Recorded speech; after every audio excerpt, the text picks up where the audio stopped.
Para उपाध्यक्ष महोदय, इस समय देश के सामने सबसे बड़ी समस्या खाने पीने की चीज़ों की है। इस संबंध में एक माननीय सदस्य का जो भाषण सदन में हुआ, उससे मुझे कोई आश्चर्य नहीं हुआ। मैं इस बात को मानता हूँ और सारे देश के लोग भी मानते हैं। मैं समझता हूँ कि विरोधी पक्ष के लोग भी मानते हैं कि आज देश में गल्ले की कमी है, परंतु प्रश्न यह है कि इस गल्ले की कमी को हम किस तरह से पूरा कर सकते हैं। अपने ही देश में उत्पादन बढ़ा करके या दूसरे देशों में जिस तरह से हम गल्ला मंगवा रहे हैं, उसी तरह से मंगवाकर क्या कमी पूरी करें। आज लोगों में गल्ले की कमी की वजह से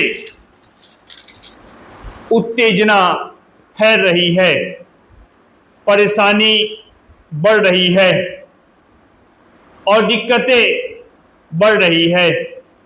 यह बिल्कुल स्पष्ट है। खास तौर से कुछ दिन पहले केरल के संबंध में इस सदन में बहस हुई।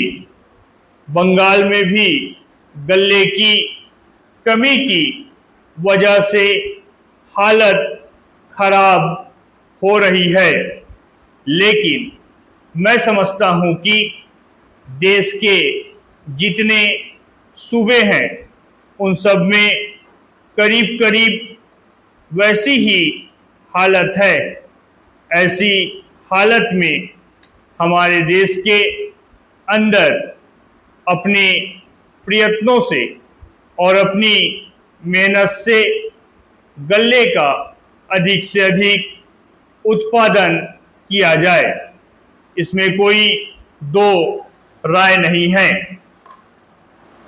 पैरा, मैं खास तौर से अपने सूबे के संबंध में कहना चाहता हूँ। वहाँ पर ऐसी काफ़ी ज़मीन है जिसमें सिंचाई की कोई भी व्यवस्था नहीं है।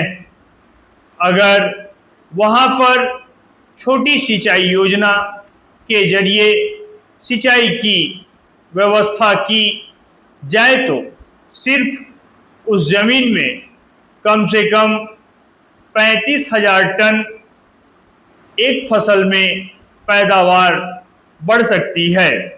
पैरा उपाध्यक्ष महोदय, जहाँ पर उत्पादन बढ़ाने और दूसरे देशों के ऊपर निर्भर नहीं रहने की बात है, हमें देखना होगा कि सिंचाई की व्यवस्था और खाद, इन दोनों में किसकी आवश्यकता पहले है।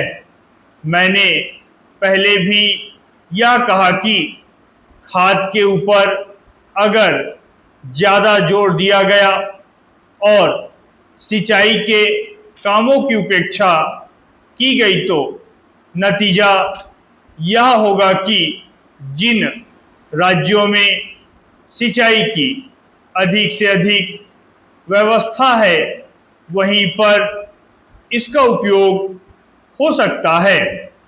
अनाज की कमी वाले इलाकों में जहां पर सिंचाई की व्यवस्था नहीं है, उत्पादन नहीं होगा। इस संबंध में मैं एक बात और कहना चाहता हूं कि देश में जो कुछ भी हम पैदा करते हैं उसका वितरण ठीक प्रकार से होना चाहिए।